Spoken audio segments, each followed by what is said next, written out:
Hello, good morning. We're going to almost finish the book today. We have 2 more chapters. So this is going to be the second to last chapter in Heidi. It's called A Great Event, chapter 8. Here's the picture. Very early the next morning, the uncle came out of the hut and looked around to see what kind of day it was going to be. On the lofty mountain peaks lay a reddish golden light. A cool breeze was beginning to rock the branches of the fir trees to and fro. The sun was coming up. First the high mountaintops, then the green hills began to shine with golden light. Finally, the dark shadows gently faded away into the valley, and both heights and depths gleamed in the sunshine. The uncle brought the wheelchair out of the shop and placed it, ready for the journey, in front of the hut.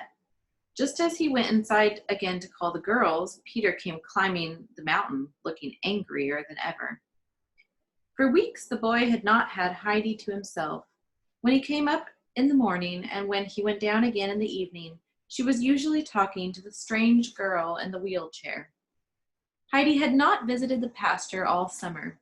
Now at last she was coming, but with the stranger in the chair, and of course she would devote herself to Clara the whole time. Peter knew how it would be, and this brought his secret anger to a climax. He looked at the chair as though it were an enemy that had done him a great wrong and was going to do him a still greater wrong today. He looked around. Everything was still. Not a person was to be seen.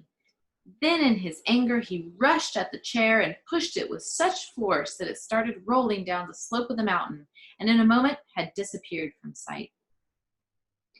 Frightened by what he had done, Peter rushed up the alm as if he had wings.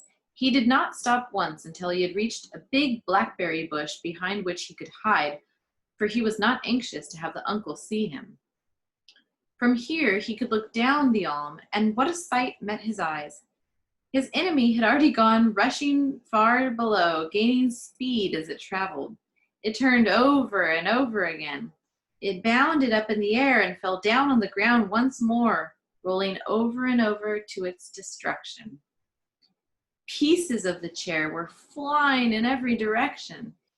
Peter took such great delight in the sight that he forgot to be afraid and jumped high in the air. He laughed aloud. He stamped with joy. He leaped around in circles. He was beside himself with delight, for without the chair, the strange girl could not move about and would have to go away. Heidi would be alone and come up to the pasture again, and everything would be as it had been before. How happy he was! He did not stop to think what the consequences of his wicked deed might be. When Heidi came out of the hut, she ran to the shop. Her grandfather followed with Clara in his arms.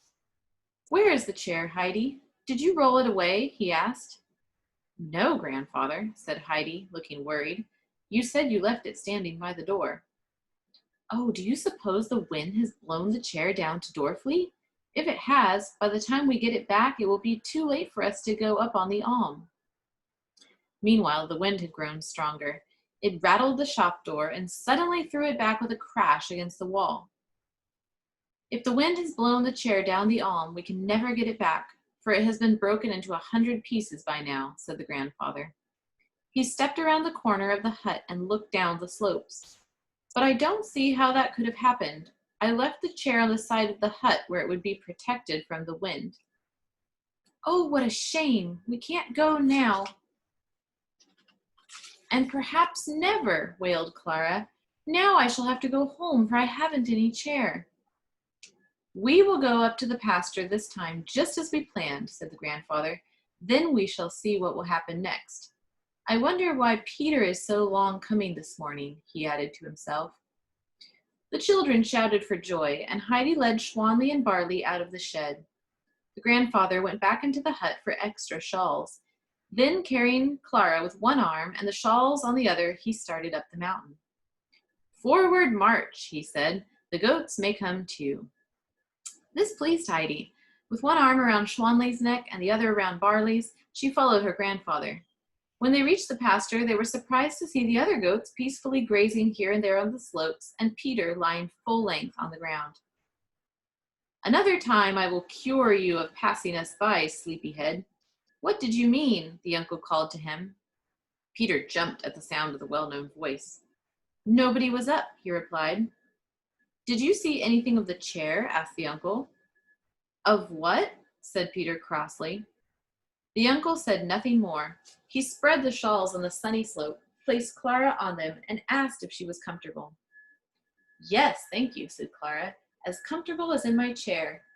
Oh, it is so beautiful here, so beautiful. I must go back now, said the grandfather. Just enjoy yourselves. Heidi, I left the dinner packed in the bag over in the shade.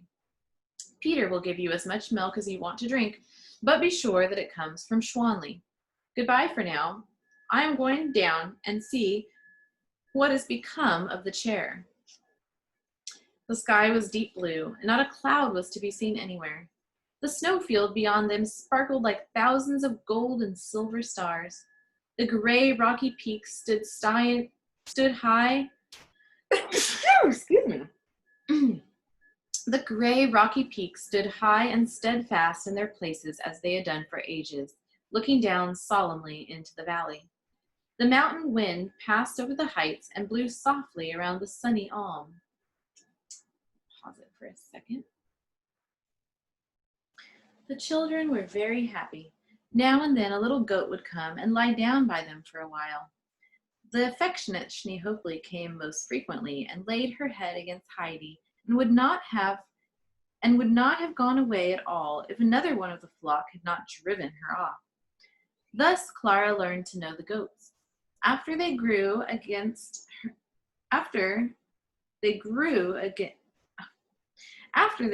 used to her, they came quite near and rubbed their heads against her shoulder. Several hours had passed in this way, and when it occurred to Heidi that she would like to go up the mountain a little farther, to the place where so many flowers grew. When her grandfather came back in the evening, he would carry Clara up there, but perhaps the flowers would have closed their eyes beside them.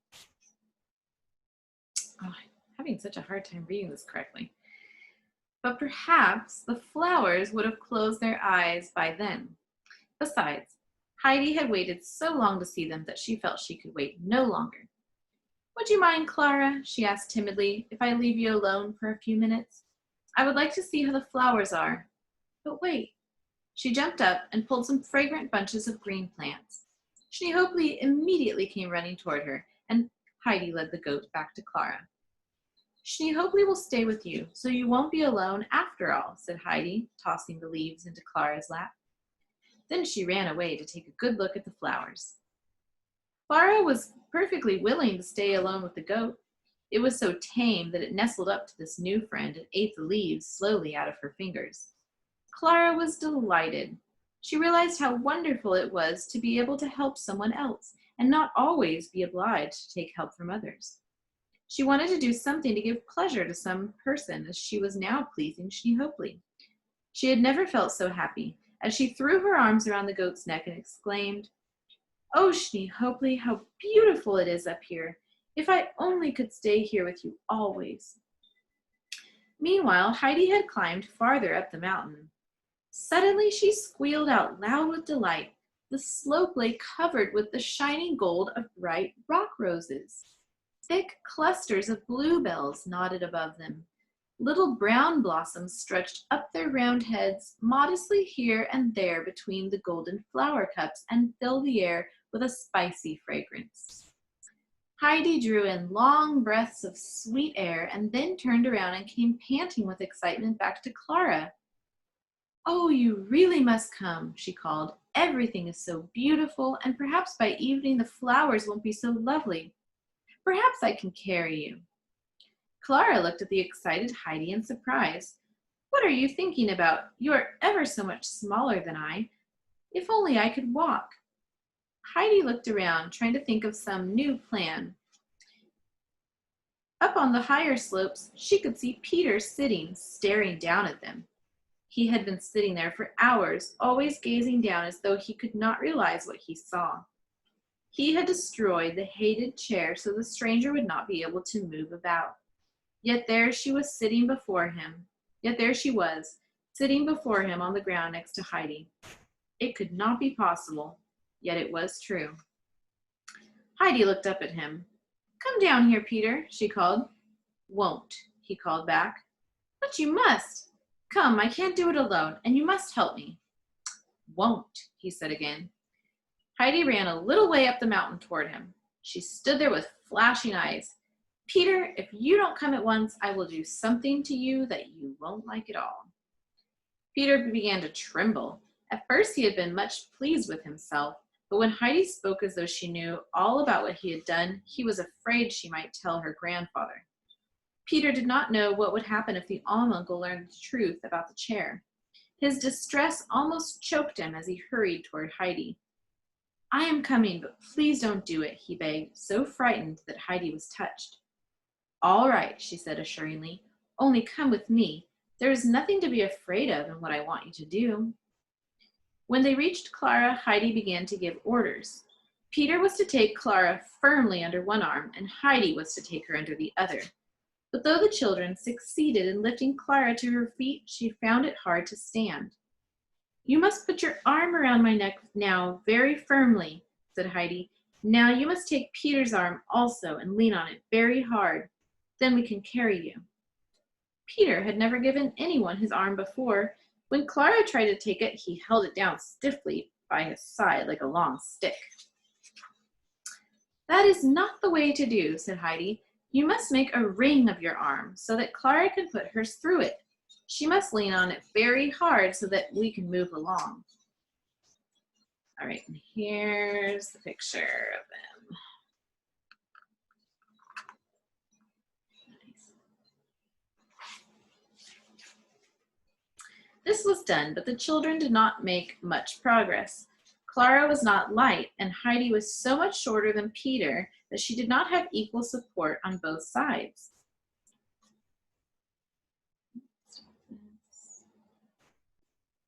Okay, sorry about that. I had to kind of in the middle of some things, but it's okay. So I don't remember if I read this part, but I'm going to read it again just in case. This was done, but the children did not make much progress. Clara was not light, and Heidi was so much shorter than Peter that she did not have equal support on both sides. Clara tried to bear weight on her feet a little, but she could not move them forward. "Just stamp right down," suggested Heidi. "Then it will hurt you less afterward." "Do you think so?" asked Clara doubtfully. However, she obeyed. She tried to take one firm step on the ground and then another, though each time she cried out in pain. Then she lifted one foot again and put it down more carefully. "Why, that didn't hurt nearly so much," she said delightedly. "Do it once more," urged Heidi. Clara did so, and again she took a step, and suddenly she cried out excitedly, "I can do it, Heidi! Oh, I can! See? I can take steps one after another." "Why, you can walk!" Heidi shouted. "If only Grandfather would come! You can walk! You can really walk!" Leaning on Heidi and Peter, Clara tried again, and with each step she gained more confidence. Heidi was beside herself with delight. "Now we can come up to the pasture every day. We can go wherever we please on the mountain. You can go about as I do the rest of your life and never be pushed in a chair. It's the most wonderful thing that could happen." Clara agreed with all her heart. Surely she would have no greater fortune in the world than to be well and be able to go about like other people.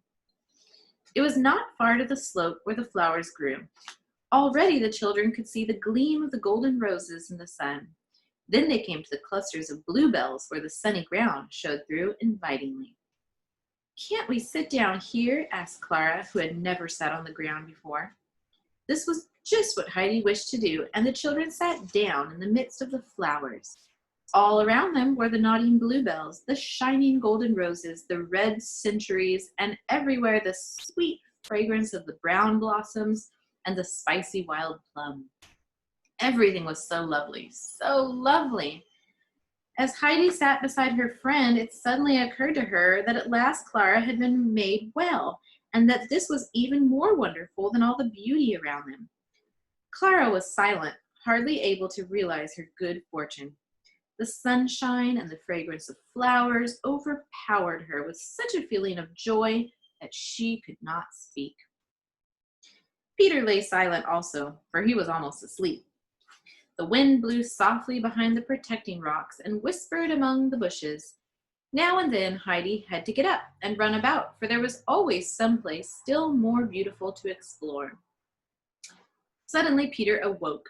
He had to rub his eyes hard, for he had been dreaming that the wheelchair was standing again, all upholstered in red and unharmed in front of the hut. Then his distress, which had disappeared in his dream, came back to him. Although Heidi had promised not to do anything, he was afraid that his wicked deed would be found out. So he was very meek and willing to do everything as Heidi wished. When the three children came back to the pasture, Heidi brought out the well-filled dinner bag. She had noticed that morning what good things her grandfather had put into it, and she had known how pleased Peter would be. But when he had acted so disagreeably, she had wanted to make him understand that he could not have his share unless he behaved. That was why she had threatened to do something he would not like. But as she spread the dinner on the ground before them, she gave the biggest helping of all to Peter. He ate silently without stopping until he had finished every crumb. But he did not enjoy his meal as much as he had expected. Something lay in his stomach which gnawed and choked him at every mouthful. The children had returned so late to their dinner that they had scarcely finished when the grandfather was seen coming up the alm to get them. Heidi rushed to meet him. She was so excited that she could hardly find words to tell him what had happened. But he understood at once, and his face lighted up with joy. He hastened his steps, and when he reached Clara, he said, smiling, "So, you have ventured, and you have succeeded." He helped Clara up, put his left arm around her, and held out his right arm as a support for her hand. In this way, she walked more easily than before. But after she had taken several steps, he took her up in his arms. "We must not overdo it," he said. "It is time to go home now, for you need rest." When Peter reached Dorfley that evening, he saw a crowd of people pushing each other this way and that. He was curious to know what they were looking at and elbowed his way through. Then he saw what it was. On the grass lay the middle part of the wheelchair with a portion of the back still hanging to it. The red upholstery and the bright nails still showed how splendid it had once looked. "I was here when it came down," said the baker, who was standing next to Peter. "It was worth at least 500 francs. I wonder how it happened." "The wind must have brought it down. The uncle said so himself," remarked Barbel. "I hope so," said the baker doubtfully. "If any person is responsible, he will be in a fine fix. If the gentleman in Frankfurt hears of it, he will try to find out how it happened. As for me, I am glad I haven't been on the Alm for 2 years. Suspicion may fall on anyone who was seen up there at that time." Peter had heard enough. He crept meekly out of the crowd and ran up the mountain as if someone were after him. The baker's words had given him a terrible scare. He felt sure that at any moment an officer from Frankfurt might come to look into the matter and find out who had pushed the chair down the mountain. Then Peter would be seized and sent to the house of correction in Frankfurt. His hair seemed to stand on end from fear at the thought. By the time he reached home, he was much distressed. He refused to talk to anyone, and he would not eat his potatoes. He crept hurriedly into bed and groaned. "Peter Lee must have been eating sorrel again," said his mother. "That is what makes him groan so." "You must give him a little more bread to take with him. Give him a piece of mine tomorrow," said the grandmother compassionately. That night, when Heidi and Clara looked up from their beds at the starlight, Heidi said, "Haven't you been thinking all day how good it is that the dear Lord doesn't give us what we pray so hard for when he thinks of something much better?" "What do you mean, Heidi?" asked Clara. "Don't you remember how hard I prayed in Frankfurt that I might go home right away? When I couldn't go, I thought the dear Lord had not heard me. But do you know, if I had gone right away, you would never have come up on the mountain, and you wouldn't have got well." Perhaps we should not pray at all," said Clara, "because the dear Lord always has something better in mind than we know to ask him for." "Oh, Clara," said Heidi, "we ought to pray to the dear Lord every day. Then he will know that we do not forget that we receive everything from him. If we do not receive what we would like, we must not think the dear Lord has not listened and stopped praying, but we must pray like this: Now I know, dear Lord, that you have something better in store, and I will be glad that you will be so good to me. How did you find all this? How did you find out all this, Heidi? Asked Clara. Your grandmama explained it to me first, and then it happened exactly so. I think we ought really to thank the dear Lord heartily tonight, because you are able to walk now. Yes, indeed, Heidi, you are right, and I am glad that you reminded me. I was so happy I almost forgot it. Then the children prayed, and each thanked the dear Lord in her own way for sending such a wonderful blessing to Clara, who had been ill so long. The next morning, the grandfather suggested that they write the grandmamma to come up on the alm at once. But the children had another plan. They wanted to surprise her. First, Clara was to learn to walk better so that she could go a little way with only Heidi's support. But the grandmamma must not have the least suspicion of this beforehand. The grandfather thought that Clara would be ready in a week, and it was decided to ask the grandmamma to pay them a visit at the end of that time. The days which followed were the most wonderful Clara had passed on the alm. Every morning she awoke with this thought: I am well. I am well. I do not need to sit in a wheelchair any longer. I can go about by myself like other people. Then she practiced walking. Every day she found it easier, and she took longer walks. The exercise gave her such an appetite that the grandfather made her slices of bread and butter thicker and larger than before, and he was well pleased to see them disappear. He filled bowl after bowl with foaming milk for Clara to drink. The end of the week finally came, and with it the day that was to bring the grandmamma back to the alm. And that's where we're going to leave off. Isn't it exciting? I like how they have a certain way of saying things like the grandfather made her slices of bread and butter thicker and larger than before, and he was well pleased to see them disappear. So instead of saying he was well pleased that she ate them, which is the same meaning as he saw them disappear, they said he was well pleased to see them disappear. I like that. All right, well, we're going to end it here. Bye-bye.